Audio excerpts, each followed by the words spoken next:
This channel does not promote any violent, harmful, or illegal activities. All content provided by this channel is meant for an educational purpose only.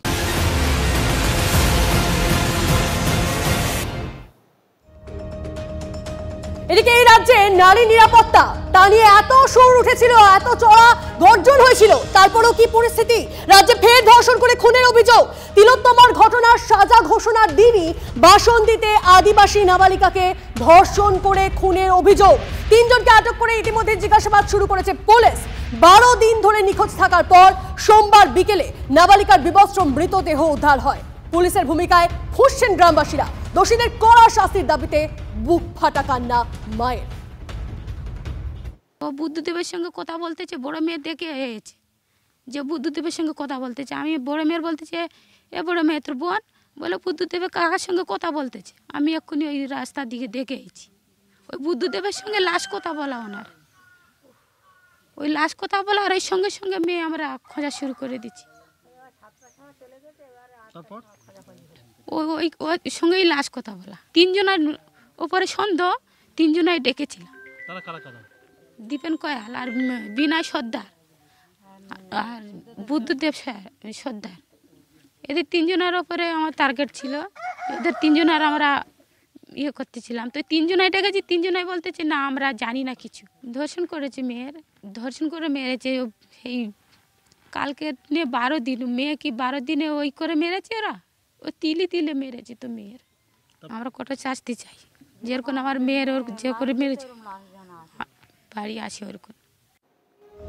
অভিজ্ঞান আমাদের প্রতিনিধি আমাদের সঙ্গে রয়েছেন, অভিজ্ঞানের সঙ্গে কথা বলি। অভিজ্ঞান, 12 দিন ধরে ওই নাবালিকা নিখোঁজ ছিল, পুলিশ কি করছিল, তাদের ভূমিকা কি ছিল এই ক্ষেত্রে, কি বলছেন পরিবার? দেখো, তোমাকে যেটা জানিয়ে রাখি যে পরিবেশের যা পক্ষ যে সেটা হচ্ছে যে তারা ঘটনাটি জানার পরে সঙ্গে সঙ্গেই তারা বাসন্তী থানা দ্বারস্থ হয়েছিল এবং তারা সেখানে নিখোঁজ ডায়েরি পর্যন্ত করেছিল। এবং এই ঘটনার পর পুলিশ এখানে একবার তদন্ত এসেছিল এবং প্রথম থেকেই তিনজনের বিরুদ্ধেই কিন্তু এখানে তাদের অভিযোগ ছিল এবং সন্দেহ ছিল যে এক হচ্ছে বুদ্ধদেব সর্দার, সে এসে বৃহস্পতিবার তাকে সন্ধ্যের সময় বাড়ি থেকে ডেকে নিয়ে যায় এবং তারপর থেকেই ওই নাবালিকা কিন্তু নিখোঁজ ছিল। এবং সেই সঙ্গে সঙ্গে দীপেন কয়াল নামে একজনের কথা এখানে উঠে এসেছে। এই দীপেন, বুদ্ধদেব এদের সঙ্গেই ওই নাবালিকা ছাত্রীর তাদের সঙ্গে কথাবার্তা এবং তাদের সঙ্গে যাতায়াত যোগাযোগটাও ছিল। এবং এই ঘটনায় সর্বশেষ তথ্য তোমাকে জানিয়ে রাখি, বারুইপুরের পুলিশ সুপার পলাশচন্দ্র ঢালি জানিয়েছেন এই খুনের ঘটনায় দুজনকে গ্রেপ্তার করা হয়েছে। বুদ্ধদেব সর্দার এবং দীপেন কয়ালকে গ্রেপ্তার করা হয়েছে। তাদের আজকের আলিপুর আদালতে তোলা হতে পারে এবং এই বিষয়ে পুলিশ সুপার তিনি সাংবাদিক সম্মেলন করতে পারেন। নাবালিকা ছাত্রীর খুনের ঘটনায় বাসন্তী থেকে দুজনকে গ্রেপ্তার করা হয়েছে।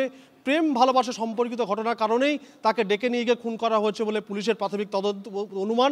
এবং এই খুনের ঘটনায় পুলিশ তিনজনকে গতকাল আটক করেছিল। আর এই তিনজনের প্রতি কিন্তু পরিবারের একটা সন্দেহ ছিল এবং সেই সন্দেহের ভিত্তিতেই পুলিশ তিনজনকে প্রথমে আটক করেছিল। দফায় দফায় তাদেরকে জেরা করা হয়। এই মুহূর্তে বারুইপুরের পুলিশ সুপার যারা জানিয়েছেন যে দুজনকে গ্রেপ্তার করা হয়েছে, বুদ্ধদেব সর্দার এবং দীপেন কয়াল। বেশ, নজর রাখো অভিজ্ঞান, অনেক ধন্যবাদ তোমায়। ওরা দেখলো পচা পচা গন্ধ বার হচ্ছে, তারপরে ওখানে খুঁড়ে খাড়ে দেখলো মাটিটা যে পচা গন্ধ বার হচ্ছে, তারপরে ওটাকে লাঠি দিয়ে গোঁতাতে দেখলো ওখান থেকে ভিতর থেকে পচা বিচ্ছিরি গন্ধ। তারপরে আমাদের সিভিকটা ছিল সন্দীপ হালদার, ও তো আমার স্যারকে ফোন করলো, পুলিশ প্রশাসন আসার পরে তারপর খুলেই বার করা। কি মনে হচ্ছে?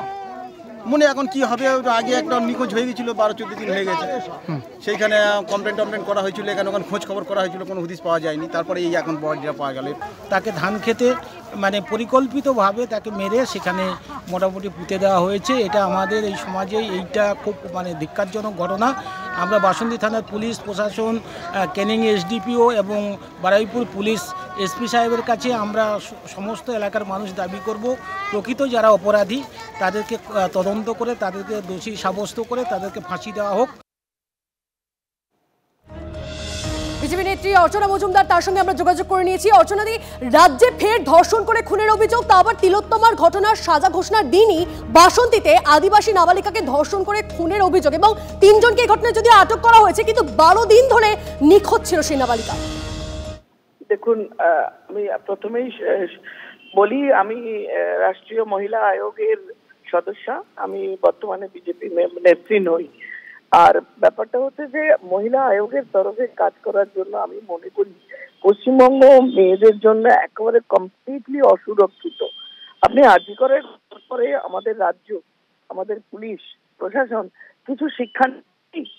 কিছু ঘটনা কমেছে, কিভাবে দোষীদের আড়াল করা হয়, কিভাবে আমরা দেখলাম যে একটা ক্রাইম সিনের নামে যে ঘর সেগুলো ভেঙে দেওয়া হলো, বডি পুড়িয়ে দেওয়া হলো, ফরেন্সিক রিপোর্টে গন্ডগোল হলো, বাকিরা যে রিল করলো তার শাস্তি হলো, তার পেছনে যারা ব্যাকড্রপ তৈরি করলো তাদের কিছুই হলো না, বেমালুম পার পেয়ে গেল।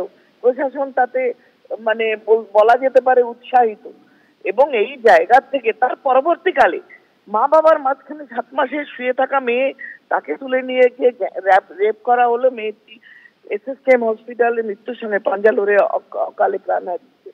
এখানে মেদিনীপুরে দেখুন মেয়েদের মায়েরা কিভাবে অসুরক্ষিত, একটা সিএস একজন মারা গেছে, 2 জন মৃত্যুর সঙ্গে পাঞ্জাল হচ্ছে, 5 জনের অ্যানিউরিয়া পেশেন্ট ভেন্টিলেটারে। আপনি শিশু মারা যাচ্ছে, রাজ্যের প্রশাসনের সিস্টেমের কারাপশন, তার সেটাকে ধরে তার শোধরানো। আমাদের প্লিজ আজ পর্যন্ত পার্কস্ট্রিট থেকে কামদুনি কাউকে ফাঁসি সাজা হয়নি, এবং এখন যে নতুন নতুন গুলো হচ্ছে এগুলো আবার হায়ার কোর্টে যাবে, তারপর সুপ্রিম কোর্ট যাবে। আলটিমেটলি যারা দোষী, যারা রেপিস্ট, যারা খুনি, তারা কিন্তু বছরের পর বছর পার পেয়ে যাচ্ছে শুধু প্রশাসনের ফাঁকে এবং পুলিশের আইনের ফাঁকে, তাদের দায়িত্ব জ্ঞানহীনতা বা তাদের সদিচ্ছা।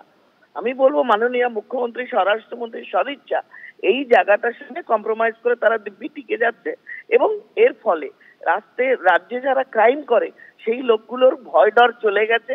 অবাধে এই রাজ্যে মেয়েদের পেলেই তাদের হয় রেপ, নয় গ্যাং রেপ, নয় অ্যাটেম্প টু রেপ, নয় মোলেস্টেশন, নয় ট্রাফিকিং। বেশ বুঝে যাচ্ছে অর্চনা দি, অনেক ধন্যবাদ আমাদের সঙ্গে কথা বলার জন্য। কথা বলছিলাম জাতীয় মহিলা কমিশনের সদস্যা অর্চনা মজুমদারের সঙ্গে।